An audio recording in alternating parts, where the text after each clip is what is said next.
يعني معيار بۆ دیاریکردنی کەسەکان چییە؟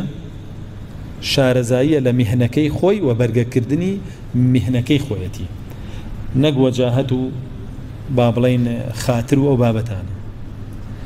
ئەمە لە هەموو میهنەکانەوە هەر کەسێ ئەهلی میهنەیەک نەبێ با استحقاقی کۆمەڵایەتی هەبێ، با هەموو تایفەکەی لە پێناوی ئەوەیە توا بێتەوە کە استحقاقی ئەو وەزیفەیە نیە مەیەرێ کاولیەکە کاکە بیخە شوێنێکی تر شایستەی خۆی بێ، وەزیفەیەکی تری بەرێ لەگەڵ خۆیان بگونجێ.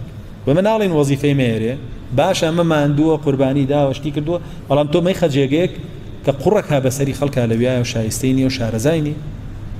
جا بۆیە ئەمانە هەرچەنە لە ملوکەکان بوون، ئەوانەش هەرچەنە لە پێغەمەران بوون، بەڵام ئایا شایستەی و جێگایە بوون؟ نە، لەبەرەوەی کەسی شایستە بەخۆی هەبوو لە ناویانە، هەرچەنە فەقیریش بوو لە ئاس ئەوانە نەبوو لە زۆر شتا کەچی الله جل جلاله ئەی دەست نیشان کردووەڵی بشە.